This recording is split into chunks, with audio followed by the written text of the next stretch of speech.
Greetings everyone, my name is Mukhtar Ali Mukhtar. I'm a BBM student. I'm doing my third year and today I would like to present my corporate finance assignment, which is my slides. So let's start with. So our topic is about Asian financial crisis.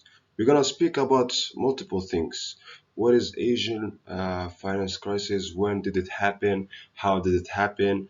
All of these things. So we're gonna go step by step, and we're gonna see how it works and how it's not going to work. So my first main topic, or let's say table of content, four main topics, which is introduction, main causes, avoiding crisis, and conclusion. So we're gonna speak about introduction and then main causes, avoiding crisis, and then conclusion. And we're gonna explain each one of them and how it's going to work.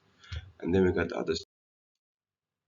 Okay, so let's start with the introduction. So the financial crisis in Thailand began in July 1997 and spread throughout East Asia, causing the district's economic to collapse, and the effect of the floods in Latin America and Eastern Europe in 1998. So the beginning of the financial crisis started from Thailand.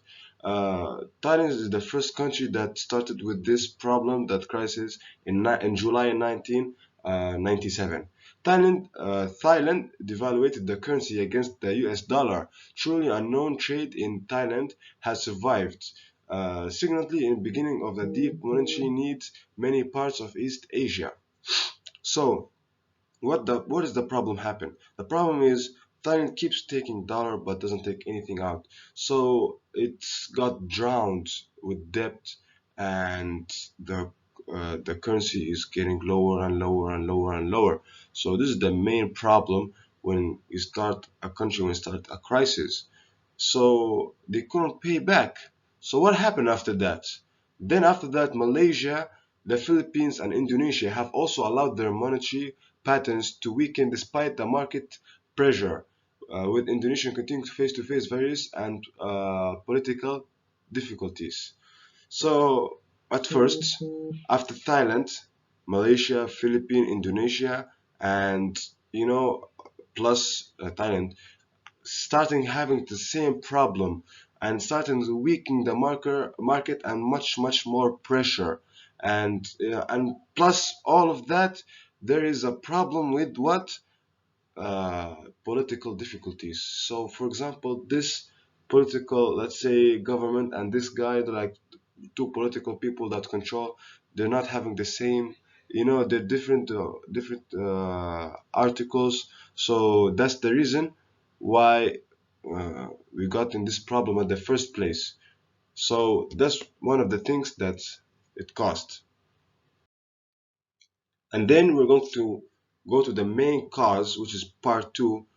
What is the main cause of this? How did it happen? Why did it happen? And who made it? So the first thing is currencies from fixed to the US dollar additionally appreciated, and this manner had sent out development and growth.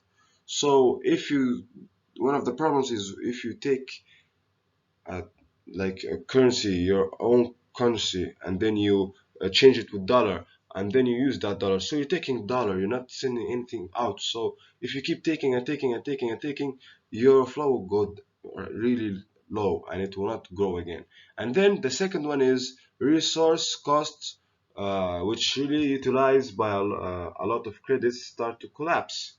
So the thing is, if this problem happen, the cost will really go high, and then a lot of credits start to collapse. So of course everything will collapse. If it's like that, nothing will stay, right?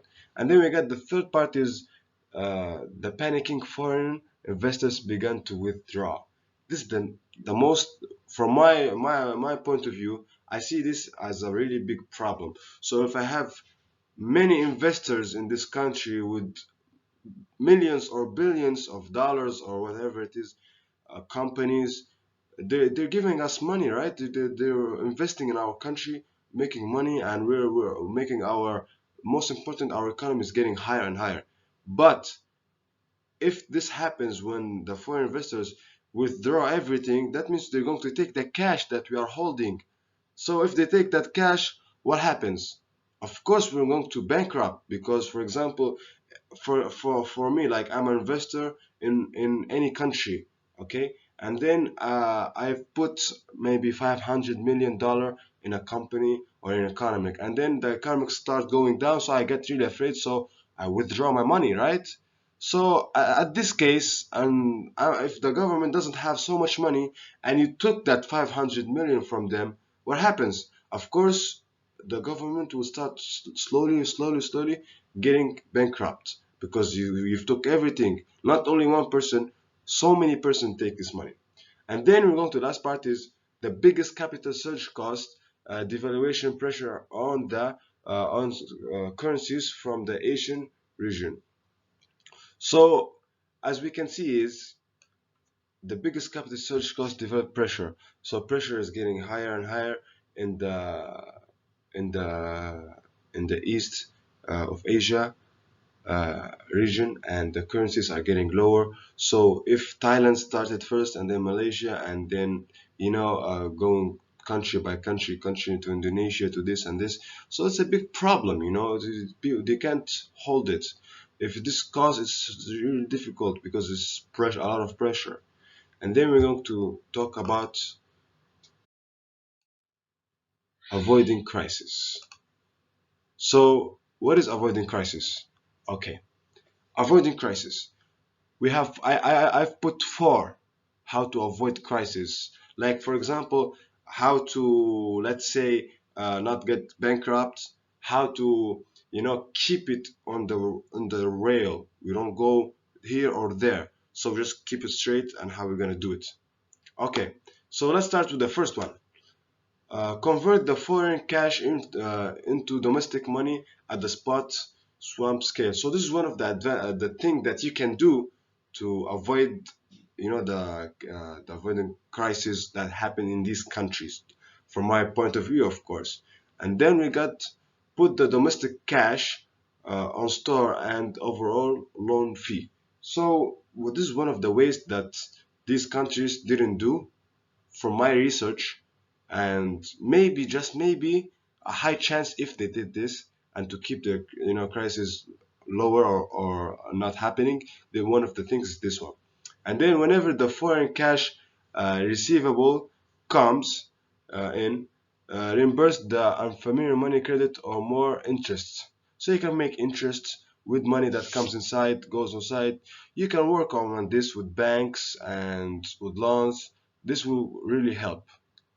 And then we get the last one, which is I put in three parts. So the first part is convert the domestic money into the foreign cash at the spot rate. So you can change that domestic money to foreign cash. You can change your money to dollar. You can keep dollar in your hand. Why? Because if you keep dollar in your hand, your rate might go on up, down and up. For example, I have 10 ringgit and the dollar, for example, same price. $10. So I buy the $10. I swap, actually, it's just swapping. I swap the 10 ringgit to the $10 and I keep that $10. After, let's say, for a few months, the dollar spikes up and the ringgit goes down. For example, like, and then the dollar becomes one of $10 becomes like 15 ringgit, you know. But your advantage is you took the dollar with the same price as ringgit before, so it's an advantage for you. Let's say if you take $100 million with 100 million ringgit and you swap, and it's that time it's the same currency. After a few months, the ringgit really like it's like not really good, but you still have the dollar, right? So you still have value in your hand, still have money. And then we're going to other point is put this foreign money and some on store. You can store it, keep it, because one day if you go bankruptcy, you have in the storage money. You can still work with, you have dollar. Don't keep your like for don't keep the unforeign ringgit, like keeping the uh, domestic cash. No, keep the foreign money, euro or dollar or anything that the price will stay the same. And then we're going to speak about at the last one is at the point when the foreign money store developed makes up installments. Let's say you borrowed money from other countries, right? and then when you got starting to get money, you can pay back in installments. So you won't get bankrupt in the future if you keep giving money, giving money, and giving money and giving money to other, taking money. Sorry, I'm really sorry, taking money from other countries and not paying them back. It's a really big problem because, for example, in 2020, the country Tunisia in Africa, North Africa, all it takes money, takes loan, takes loan, takes loan. Last month, they said that we're bankrupt. What happened? They don't pay back the money of the loans they take, which is they told them that we can't give you more because you don't pay us back. So what's the use of giving you more money and you don't pay back? So that's the thing. Every time you need like you make money investment or something, you should make installment payment and pay back.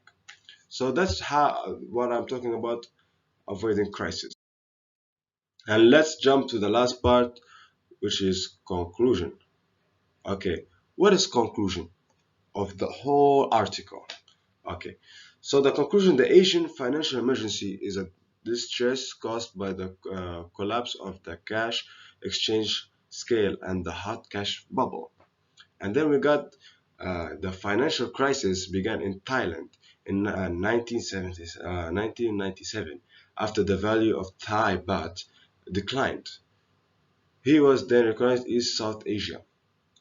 Due to financial needs, currency values, securities values, and other resources, values have declined in many South Asian countries. So let's like what I say in the first beginning of the video. I said that the beginning is in Thailand and then Malaysia and then Indonesia, and it keeps going and going and going. So from 1997 till for 4 years, and then after that they couldn't pay the securities current values getting lower and keep taking more dollar and taking it caused a really bad financial timing that time. But hopefully now they restored after planning of many years. And thank you so much. That was my video. I hope you like it. I'm really sorry that we couldn't make it face to face. So I would like to ask me some questions if you don't understand anything, but hopefully we can't. Anyways, thank you for listening to me, and I'm Mukhtar. Thank you, sir. Thank you, everyone.